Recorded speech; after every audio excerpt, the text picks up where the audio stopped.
Let's run secrets enumeration. Yikes. We're going to start jiggling doorknob handles and see which one's open. So now that we have the keys to the kingdom, let's exfiltrate some data. Of course, the important security disclaimer that these techniques are demonstrated for educational purposes only and should only be performed on authorized environments, such as CloudGoat. We successfully backdoored the admin and we've escalated privileges.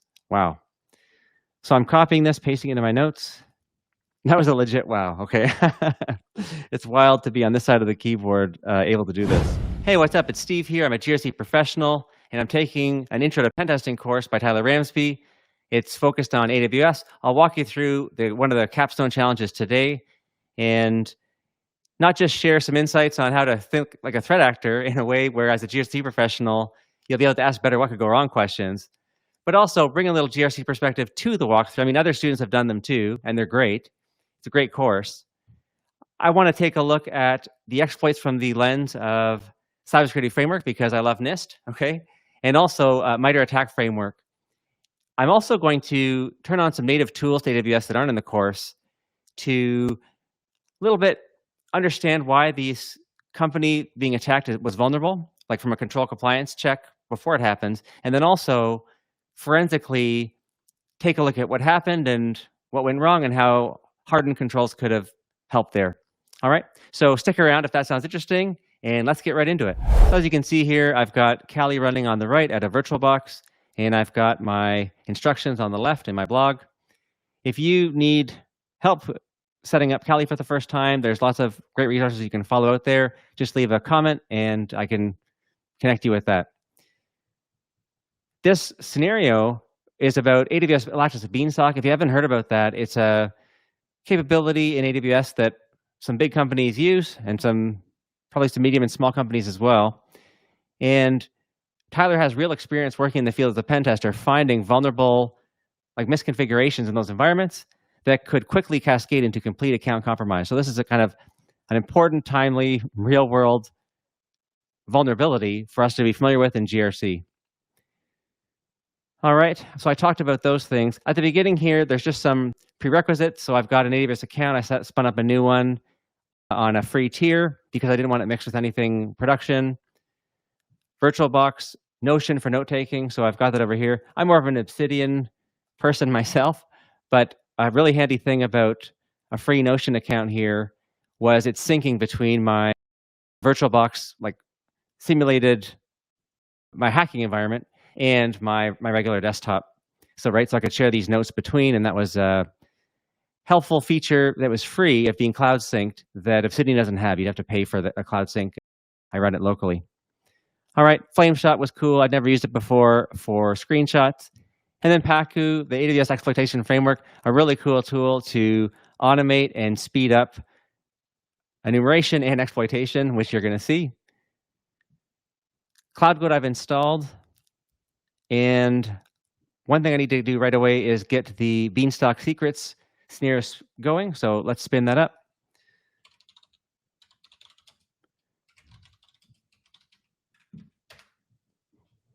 And we'll just give that a few minutes to spin up, and then we'll start hacking it.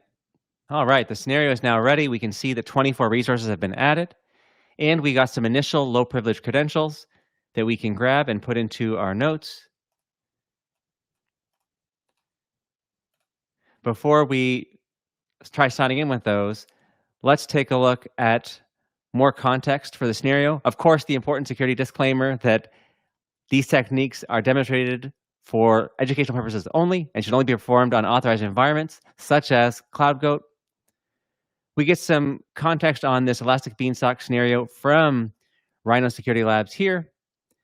And it's Tyler talking about how he saw situations like this in the wild. And so we should learn from that to be ready for when we see it, and also to prevent being that case study ourselves. What is Elastic Beanstalk? I hadn't heard of it. Maybe I had, but I hadn't used it before this walkthrough.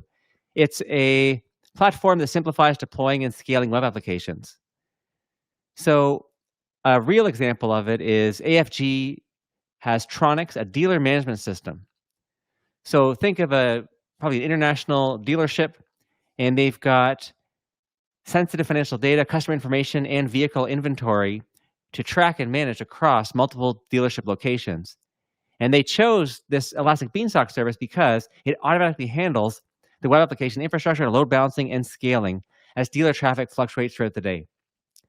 So they've got a web server, an app, and auto-scaling groups that AWS manages the complexity and the flexibility of that infrastructure, where this company, AFG, would just kind of give it its code or give it kind of its core business features to run in that collection of services under the package of Elastic Beanstalk.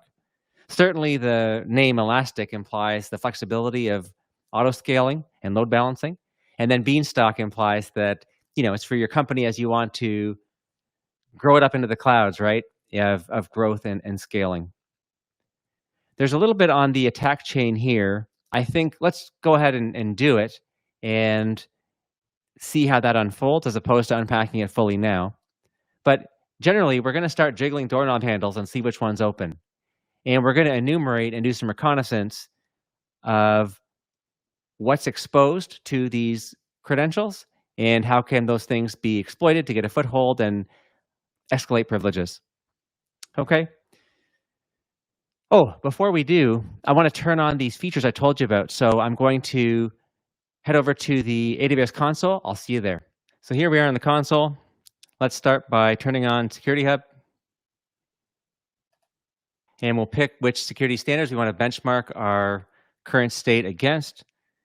AWS Foundational Security Best Practices is a good one. So is the Center for Net Security Foundations. And since we're a NIST shop, let's do a comparison to the Control Dictionary 853 Revision 5, which this company probably is in a commercial environment, but that could be related to FedRAMP compliance as an example. And we'll enable it. It's going to take about 15 minutes to do that first scan, and typically it would scan once a day. And then we'll move along to GuardDuty, threat detection, turn it on. So Cloud Security Posture Management isn't aware if you're being attacked. It just takes a look at your controls once a day and tells you if anything is kind of non-compliant with control. So for example, the control says you need to have MFA on a root account to make it less prone to unauthorized access. Or you need to MFA to delete an S3 bucket. And that way, if a threat actor gets in your environment, they can't just destroy everything. So GuardDuty is a little bit more related to if you're getting actually attacked today or right now, and it's a little bit more real time. So let's turn it on. If I just go to GuardDuty, I can go home here.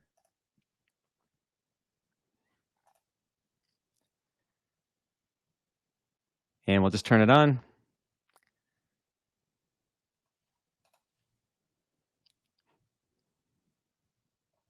Feel more secure already? Okay.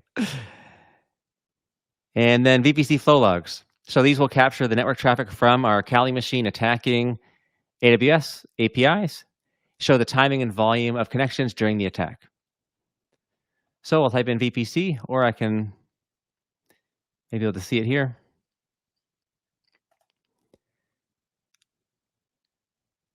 And here is a virtual private cloud that our scenario spun up. We're going to enable flow logs.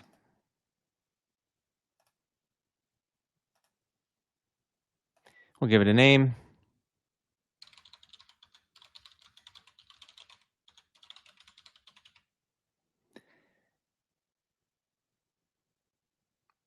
Filter for all. Aggregate at the 1 minute level. Send to CloudWatch logs. We need to give a name to our destination log group. So we'll do Beanstalk VPC Flow Logs. Create a new service role. That name will do fine. AWS auto created it, as we said here. And add tags. CloudGoat Elastic Beanstalk. Yeah, that'll do. And create. All right, after 5 to 10 minutes, we'll see traffic appearing. All right, last step, we'll go to CloudTrail.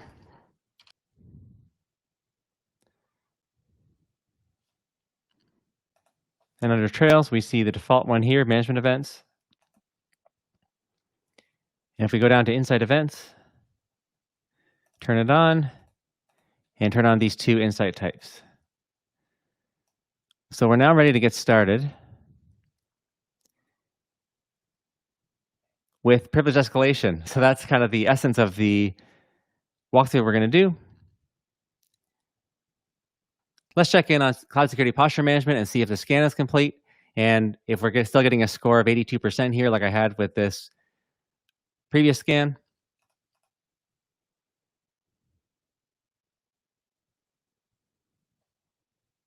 Yep, so it's ready now, and it got the same result across these three frameworks. So it did very poorly with CIS AWS Foundations benchmarks.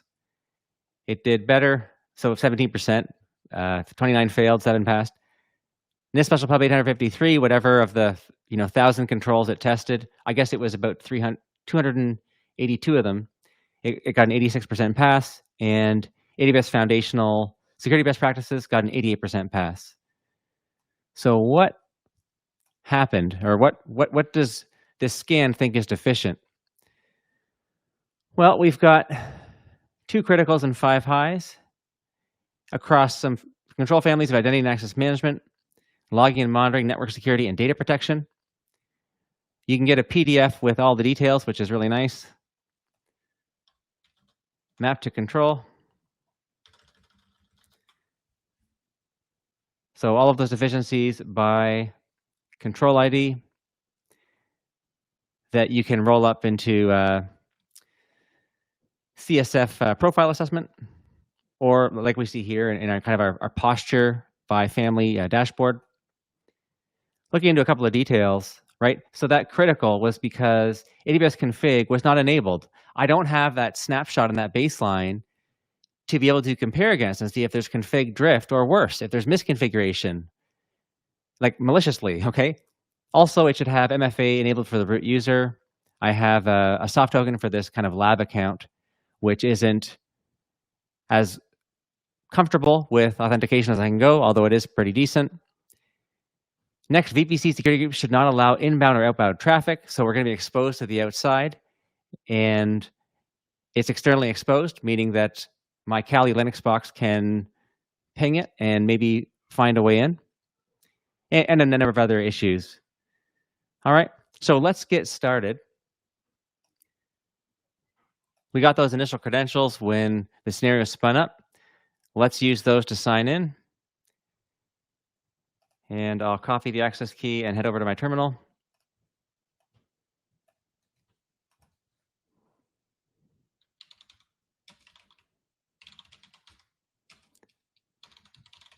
Profile, let's call it Beanstalk 3, and I'll punch up my font. You can tell I've tried this a couple of times.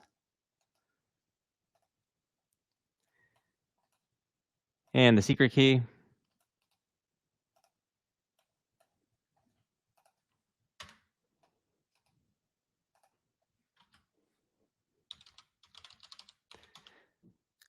Rhino Labs told us that CloudGoat snares are going to use US East 1 every time.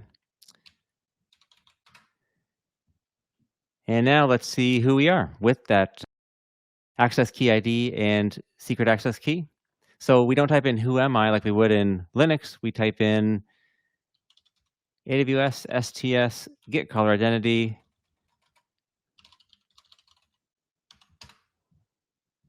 And there we are.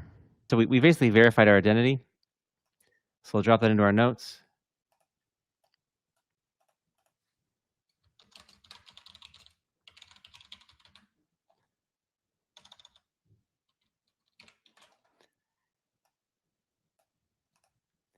And this isn't really related because the low privilege user is not the root user that doesn't have MFA. So it's a control vulnerability, but it's not what we exploited. That MFA isn't enabled though here makes sense. And also, we'll find out later that there's actually 4 identities, 4 users in this environment, of which we have 1 that doesn't have MFA. We were able to sign in as them. So now we'll enumerate Beanstalk applications and see what this app is that they're running.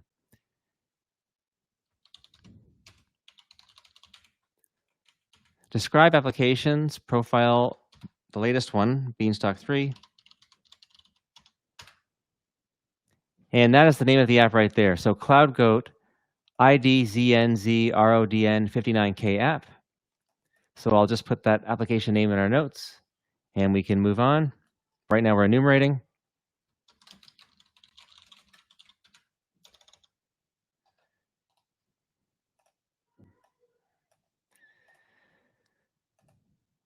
And now we fire up Pacu. We'll call this Beanstalk 3 as new session 22. I've been doing a number of labs, but I've done this one multiple times to get ready for the recording. So, I'm never going to be able to hold a candle to Tyler Ramsbey and real pen testers, but I am going through the steps and making sure they work to help advance my skills for GRC purposes, not necessarily for pen testing purposes. All right, would you like to name this new session Beanstalk 3, please? And we got to import our keys.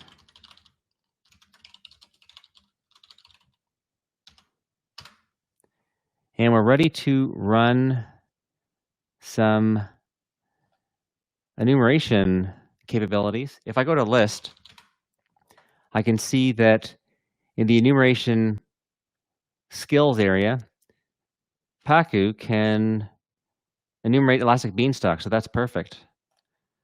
For our objective, we'll run it. And we're going to run it in that region only to be faster.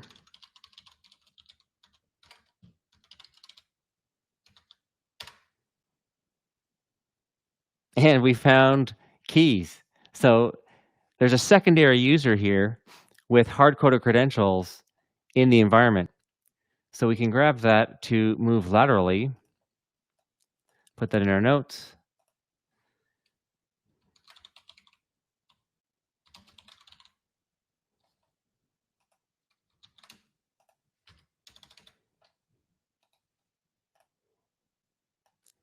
And we'll sign in with those keys to see if we can find more to escalate privileges. So I can exit Pacu.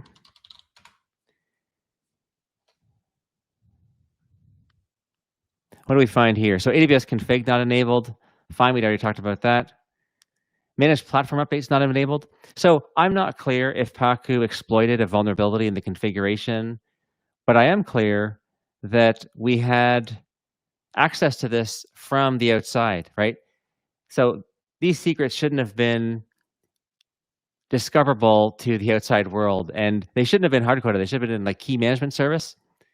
However, certainly a deficiency here that, and KMS is key management service, that application source code in this bucket was readable. All right. So now let's sign in with the new keys and see what we can find.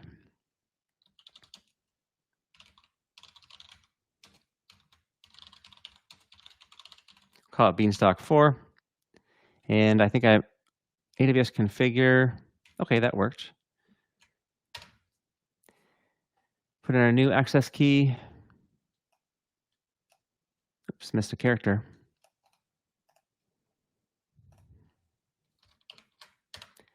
And its password. Secret key.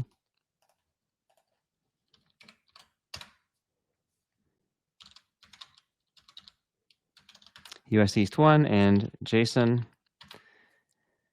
for our default output format. And we'll do the who am I command.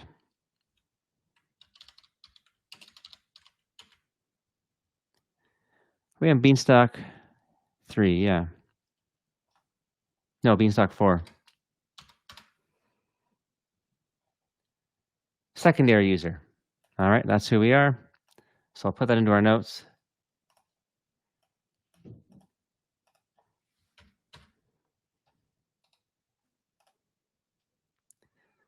So secrets without automatic rotation, that secondary user, how long has that password been around in that hard-coded script or whatever it was, Python? If we had rotated credentials, these couldn't be exploited right now. There's also a deficiency that's low, CloudTrail not configured with CloudWatch. And perhaps that could have, like we're sending API commands to the environment right now from a Kali Linux box, okay? So that might throw some alerts for the blue team to detect that their environment is being attacked or it's being enumerated and looking for areas to exploit it.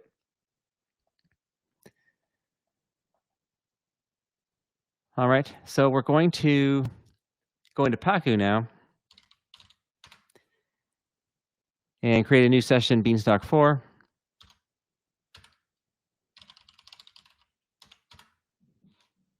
Import keys for it.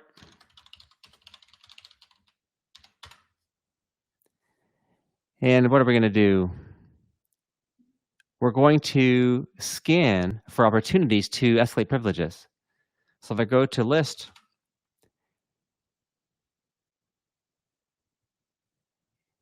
into the escalate area, we have this IAM priv scan. So let's try it.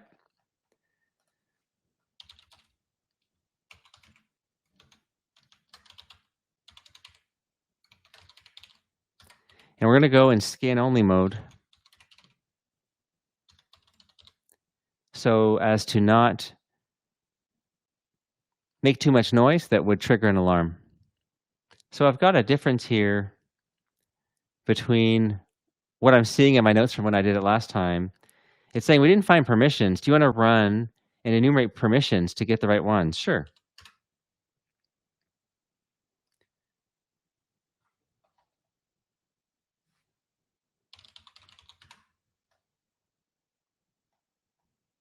So these are 14 permissions with wildcards.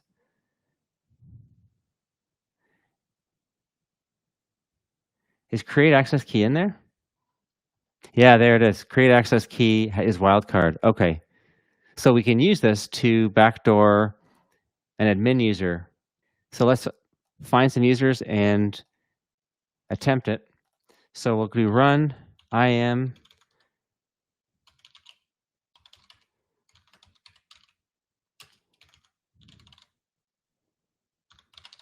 So I've got a wildcard with create access key, and I want to try it on all the users. And if I see an admin, wouldn't that be great to escalate privileges?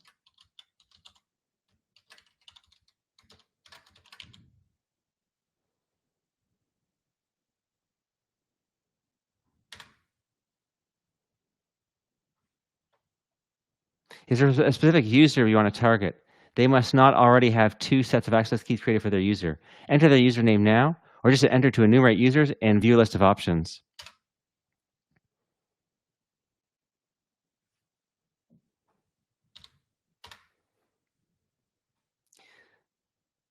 Four users enumerated, and that's the one we want right there. Who do you want to try this on? The admin. Hey, it worked. Awesome. So it ran the backdoor user keys. We backdoored the admin with a new set of access keys. So now we successfully backdoored the admin and we've escalated privileges. Wow. So I'm copying this, pasting it into my notes. That was a legit wow. Okay. It's wild to be on this side of the keyboard able to do this.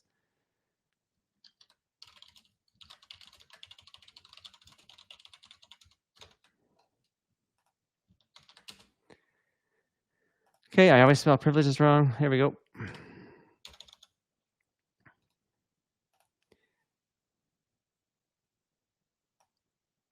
So in terms of a control deficiency there that was exploited, we had a secondary user with an overly permissive capability to create access keys for others with a wildcard resource on that. So that's not good. And another deficiency that we were not part of AWS organizations for centralized governance over something like that as a service control policy. All right. So now let's sign in with the admin keys, the master key, and see what, if we, we can verify that we've got root access now to the whole enchilada. So we'll exit Pacu and we'll sign in.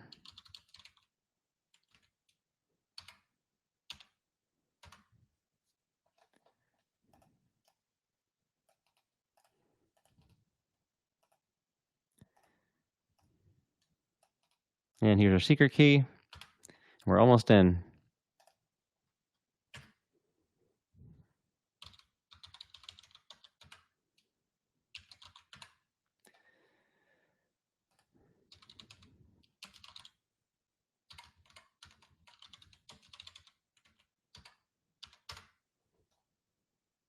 There it is. We verified our ability to sign in as the admin. Wow. So drop that in the notes.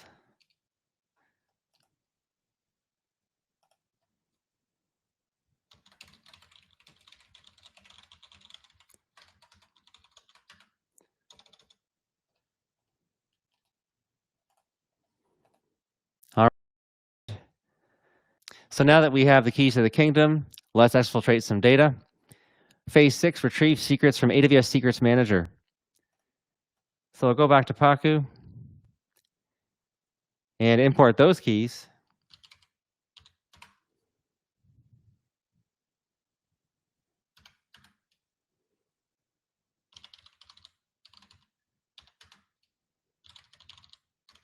Import keys, Beanstalk 5.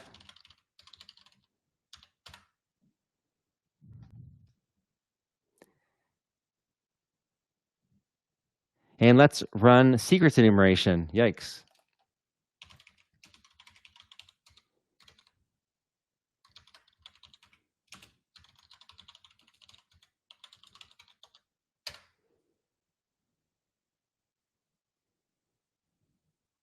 Final flag. Was the secret found? The secrets new module automatically discovers and downloads all secrets from AWS Secrets Manager that our admin credentials can access. It saves them locally for offline analysis. So to access them, we'll exit.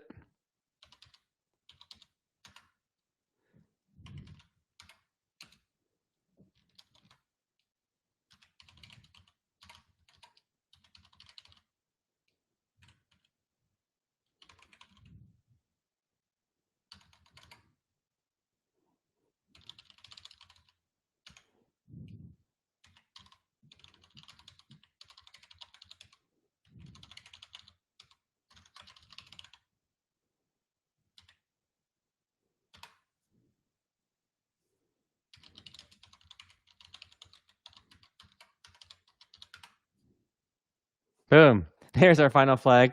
Don't store secrets in Beanstalk. So that was a super fun exercise to go through all those steps, moving laterally, escalating privileges, and then seeing what we could do with that root access, including finding this final flag here, exfiltrating the data. All right. So we had S3 buckets not blocking public access, EC2 instances with public IP addresses. That's something that AWS config can scan for and let you know what's exposed. And VPC flow logging, we enabled it, but out of the box, it wasn't enabled. And we had one VPC. All right, well, let's take a look within AWS at some items that might have been captured during that hack, all right? So we'll start with GuardDuty, and I'll see you over there. All right, so I'm in GuardDuty, and there are 2 findings in the time that has elapsed, right? Like I think we might get another one as time passes. The medium finding is that we can see that API commands are coming from a Kali Linux computer, so that's not good. The other one I think was more benign, and I think it existed before I started hacking. The API list managed notification events was invoked using root credentials. So you can correct me if I'm wrong, but my understanding is that that would have appeared even if we hadn't pursued this walkthrough, just in how CloudGoat spun up and the nature of this account that I'm using for the demo. One last thing is to check out those VPC Flow Logs in CloudWatch. So this time we got 2 alarms just like last time, 1 bad, 1 good. And last time, it identified 6,000 connection attempts with source and destination IP addresses, port numbers, indicating that this service was being targeted, accept and reject precisions, timestamps. So ideally, these footprints and these fingerprints would be detected so that malicious actions, such as signing in as, having unauthorized access to other user accounts, could be stopped in its tracks. Certainly, finding exfiltrating data could be stopped in its tracks, or at least in your recover phase, you have a forensic trail to pursue in your security investigation. So that's it. I hope you enjoyed this walkthrough as much as I did, and I really hope as a GRC professional, either currently in practice or aspiring to be one, you consider pen testing courses like Tyler's to increase your technical acumen and make you a better compliance and risk professional. If you found value, consider using my affiliate link to sign up for Tyler's course. It's a great one. Otherwise, I can't wait to talk to you in Simply Cyber Discord or in YouTube comments here on how this walkthrough went for you, which other ones you're trying, and just generally how to advance GRC for yourself and your career, and also for the profession as we try to raise all the boats and and make a difference out there. So thanks for watching, and we'll see you next time.